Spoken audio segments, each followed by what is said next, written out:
গত পর্বে আমরা ফর লুপ নিয়ে ডিসকাস করেছিলাম, তারপর আমরা আপনাদেরকে দিয়ে একটা প্রবলেমও সলভ করিয়েছি, যার মাধ্যমে আমরা লুপের যে বেসিক কনসেপ্টটা সেটা বুঝে গেছি। লুপটা কখন অ্যাপ্লাই করতে হয়? যখন প্রোগ্রামে আমাদের একই কোড বারবার এক্সিকিউট করা দরকার হয়, তখন আমাদেরকে লুপ অ্যাপ্লাই করতে হয়।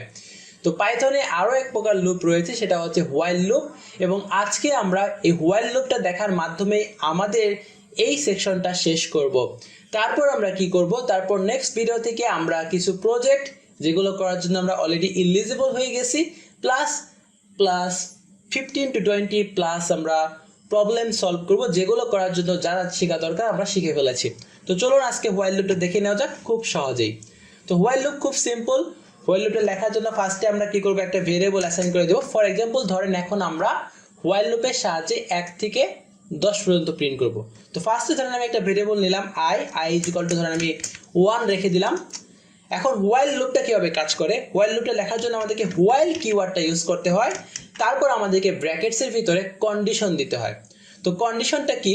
আমরা বলছি 1 থেকে 10 পর্যন্ত প্রিন্ট করব, তাহলে while i is less than or equal to 10, মানে যতক্ষণ পর্যন্ত আমাদের আইটা 10-এর থেকে ছোট বা 10-এর সমান থাকবে ততক্ষণ পর্যন্ত আমরা এই লুপটা চালাবো। তারপর আমরা এখানে কোলন দিয়ে নিচে লিখে দেবো হচ্ছে প্রিন্ট আই। এখন যদি আমি এইটুকু রেখে দেই তাহলে কি হবে? এই লুপটা একটা আনলিমিটেড লুপে, অর্থাৎ একটা ইনফিনিট লুপে পড়ে যাবে। যদি আপনারা বিশ্বাস না করেন তাহলে আমি একটু দেখাই।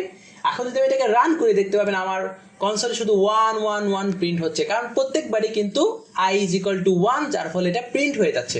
তো এরকম যেন না হয় তার জন্য আমাদেরকে কি করতে হবে? সেটা হচ্ছে সিম্পলি আমাদেরকে প্রিন্ট আই করার পর আমাদেরকে এইখানে i এর ভ্যালুটাকে ইনক্রিমেন্ট করে দিতে হবে। তো আমরা ইনক্রিমেন্ট করতে পারি কীভাবে? সিম্পলি লিখবো i প্লাস ইকুয়াল 1। তো i প্লাস ইকুয়াল 1 লিখলে কি হবে? ফার্স্ট টাইম লুপটা রান হবে তখন i এর ভ্যালু 1 থাকবে, সে i কে প্রিন্ট করে দিবে। গুড। তারপর কি হবে? i এর ভ্যালুটার সাথে 1 যোগ হয়ে যাবে, তখন i এর ভ্যালু 2 হয়ে যাবে, তারপর সে 2 কে প্রিন্ট করে দিবে। তারপর i এর ভ্যালু 2 এর সাথে আরও 1 যোগ হবে, তখন i এর ভ্যালুটা 3 হয়ে যাবে, তারপর সে i 3টাকে প্রিন্ট করে দিবে। তারপর আবারও i এর ভ্যালুর সাথে 1 যোগ হয়ে যাবে, তখন i এর ভ্যালু 4 হয়ে যাবে, তখন সে আবারও iটাকে প্রিন্ট করে দিবে। এভাবে 9 হয়ে গেলে 9টাকেও প্রিন্ট করে দিবে, তারপর 10 হয়ে গেলে 10টাকেও প্রিন্ট করে দিবে। কিন্তু 10 এর পর যখন এইখানে চলে আসবে, 10টাকে প্রিন্ট করার পর 1 যোগ হয়ে যাবে, 11 হয়ে যাবে, তখন বেসিক্যালি কি হবে? আমাদের কন্ডিশনটা আর ট্রু থাকবে না, কন্ডিশনটা ফলস হয়ে যাবে, তখন আমাদের প্রোগ্রামটা এন্ড হয়ে যাবে।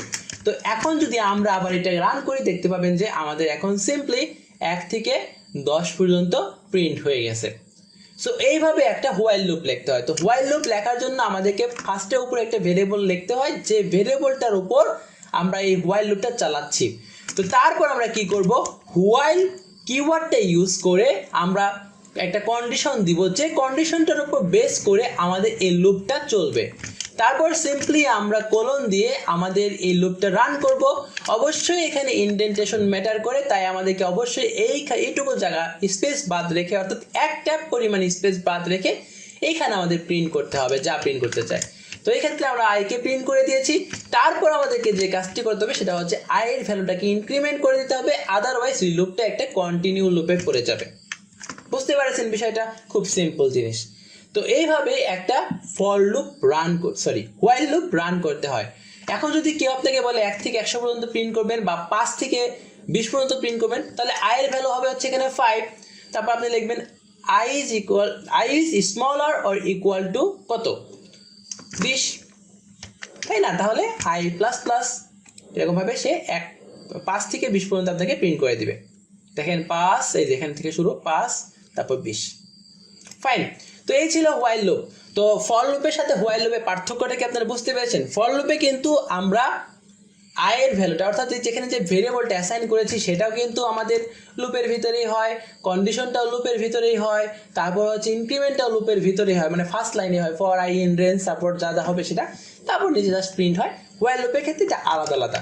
সো এই তো ছিল হোয়াইল লুপ নিয়ে খুব সিম্পল একটা জিনিস, প্র্যাকটিস করে ফেলুন। নেক্সট ভিডিও থেকে আমরা যে প্রজেক্টগুলো করার জন্য আমরা অলরেডি প্রোগ্রাম শিখেছি সেগুলো করব, প্লাস অনেকগুলো প্রবলেম সলভ করব। প্রবলেম সলভ করার মাধ্যমে কি হবে?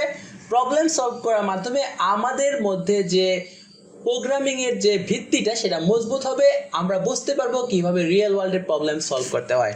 So that's it for today's video. Thank you so much for watching, stay happy and have a very good day.